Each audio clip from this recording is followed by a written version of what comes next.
did you get into business? How did that all start? I had a friend that, was in a financial business, and she told me I should come take a look at it. And at first, I didn't fit in. I didn't see myself being a suit guy or anything like that. I just saw myself as being maybe a laborer or someone that worked for someone.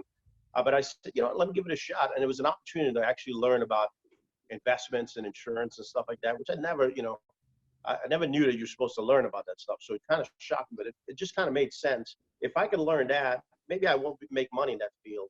But if I could learn that, I could use that when I make money to actually, become financial independent. And it just flipped. It just happened to just work a lot better. Where we actually. What did you do before? What kind of work did you do before? I did a little bit of nursing. I got a nursing degree in the Caribbean market. I'm Caribbean. We tend to a lot of times go into nursing and stuff like that. So I got into nursing. That lasted about probably 3 or 4 months before I got in the financial field, and then I found out you could get paid $600 or $700 for an hour versus a whole week. So I jumped ship immediately. I didn't look back. So now, did you get off to a fast start? Absolutely not. Absolutely not. There was a lot of challenges with my thinking. Which I believe is the number one challenge that there's out there, mindset. And I had to work on my mindset. I had to work on believing that I could be somebody. And I used to look up to people. I would get intimidated. You would see people that they're successful in business, or they talk good or they dress good. And at first, I just, I felt like that wasn't me. But then I started trying, which I challenge people to do all the time. Try, and there's almost 100% chance you're going to be better than some of these people. And I can tell you, pretty much all the people that I look up to, all the people that coached me in the beginning, almost every one of them I was able to either catch in business or pass them. Well, I actually have some people in my business that pass them, and has a lot to do with mindset. So I'll take someone that, that maybe they're a little intimidated, and show them how to adjust their mindset, and they can get success. Okay, matter of fact, they come in with the tools, especially if you grow up a little aggressive, you grow up a little strong personality. Business is right for you. Don't get intimidated. So you look for, I would imagine you look for strong, athlete-minded, people to come into the business. Is that kind of, do you have a lot of people like that in your business that are a little more aggressive? I do. Actually, I do. Yeah. We just kind of, because sometimes you just get along with certain people, like I'm sitting in Atlantic City in a suite with one of my VPs, and he was a little bit rough around the edges too when he started, but it's just something about, we want more in life. And we just, I think I believe 2 things you got to work on every day is working on increasing your standards and increasing your deserved factor. And if every day we work on those 2 things, where we increase our standards, I believe the world will bend over backwards for anyone that's able to just consistently believe that they deserve more, and they work hard enough that, they feel like anything that they get, they're 100% deserve. And I show people how to just work past all those kinks. Like, you don't need to get technical. You don't need to know everything. You could actually work hard past all those things. Like, I just started learning about business because I've had so many businesses fail, which is experience. And then I've took some business courses. So I know how to be successful in my business that I'm in now, but all the other companies that I've done, a lot of them, some of them I did wrong, which, it's what it is. I lost, millions of dollars. But, we got an opportunity to learn those lessons, and we started learning business, and business really doesn't require that much. But you do have to learn some key things. So, we're excited about every day just raising our standards. And, just what sort of things, looking at some of the things you've been learning, are there some takeaways from what you've been learning that maybe you can, or like even tell us some of the mistakes you made that you feel like, you wish you wouldn't have made? I stopped too soon a couple times, which business is a little scary in a sense, where sometimes it seems like it's not working, but it's working. And then you stop to check and see what's going on. But really, that wasn't the time to stop. You should have stopped, 3 or 4 or 5 corners later, and then you're no longer in trouble. And so there's some times that I stopped years and years and years. Now I look back and I see times that I pushed through things, and get a little bit more. You need enough where after everything falls out, you still have. And so I think that was one of my biggest challenges. And that's just what I talked about earlier, being intimidated to go after the right people at the right market. I think is the biggest challenge, and one of the big challenges of businesses, and I just, I found who needed what I do, and I went after them, and I got no's, and I got not interested, but then I went after them again, and then I got less no's, and that, like, I'm learning real estate now. I'm building some property in Dominican Republic, and I'm dealing with builders and all that stuff. I've never built a house before.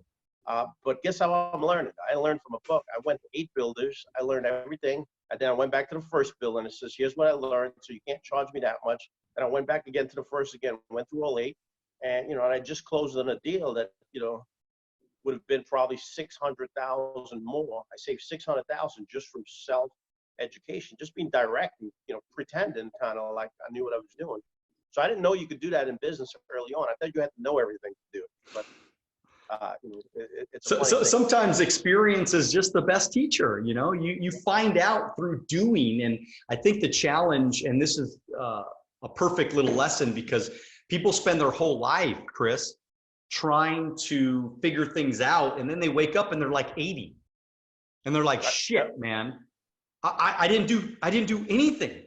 And at least you could look back, and even though you've made mistakes, even though you failed, you could look back and you could go, well, shit, I failed a lot, but I've also succeeded a lot too. I mean, you have a business worth almost $10 million, Chris. And so, you've succeeded beyond the wildest dreams of most people in America. I mean, if you think about it, the average 1%er makes $478,000 a year. You probably didn't know that, but you're in the top 1% of the 1% of the world. Wow. And so, I know sometimes we all feel that way, and we all want to get better. We all want to get to that next level. But I think sometimes you sit back and you go, well, shit, I've done pretty okay. And now I'm going to go out there and help a lot of other people get what I got too. And I think that's what you're doing right now. Tell me about that, man. I mean, how important is recruiting to any business there is?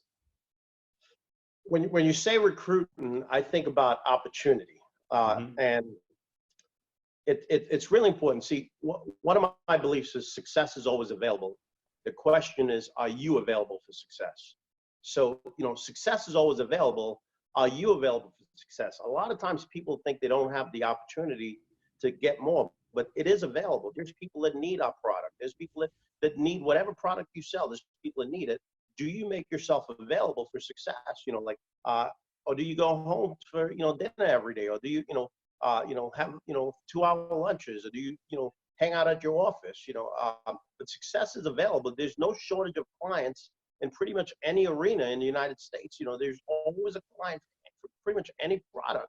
It just means, are you hustling enough? Are you making yourself available for success? So success, I believe, in terms of recruiting, that it's absolutely available. One, you don't understand the value. I'll use myself as an example. I haven't done a personal sale since January of 2008. So since January of I'm not telling people to stop doing personal sales, but since January of 2008, and it was by accident. I had a challenge in my life, and I stopped by accident, and I just never went back because my business kept on growing. But January of 2008, I haven't wrote a sale. So when you talked about it earlier, 100% of my income comes from my offices and companies. I've made 0 sales. I only close people on making 200 and 300 and 400,000 on making more money. I don't close direct clients anymore. My clients are the people that work in my business. So I believe recruiting, if you know how free you can get from recruiting. I just got back from, I said I was doing that thing in Dominican Republic. I just got back for 32 days I was in Dominican Republic. Not one phone call. No one called me to ask you, how do you do this? This fell apart. One of my philosophies that I believe in business is overstaff. I believe 1,000% in overstaff. So I have more staff. I have an assistant. I have an assistant. I have an assistant. People think it's a joke, but if I don't do that, then I have to do something that I don't want to do. Then I'm not thinking about what I should be doing on a day-to-day basis. I'm thinking about stuff that could be done by someone else. So we absolutely, I recruit with staff. I recruit with agents. I 1,000% believe in you shouldn't do all the work.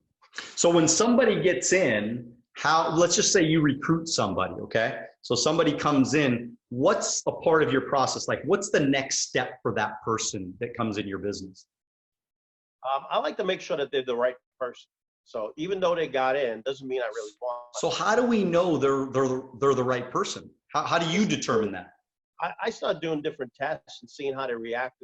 When I ask a bunch of questions, like, what do they really want? And I try to find out if they even know what kind of goals they want, and if they're willing to, pay a price to get those goals.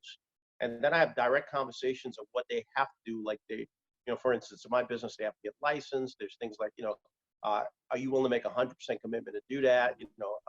And then I look at their character in terms of work ethic, because everyone can talk a good game. So then I say, well, let's go look at some appointments. Let's see how many appointments you could do. And if that's the case, that, and I'll do that to everybody, and some people will do it, some people won't do it. But eventually the right ones will rise to the top. I believe, at least my business anyway, it has very little to do with skill. I'm in Atlantic City right now working on the deal, but it has everything to do with kind of like math.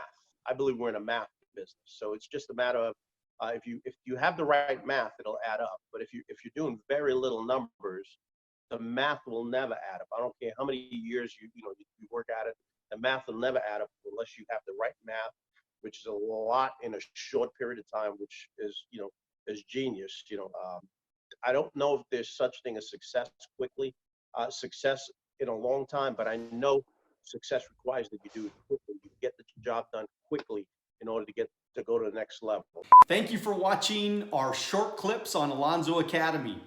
If you'd like to watch the next short clip, click here.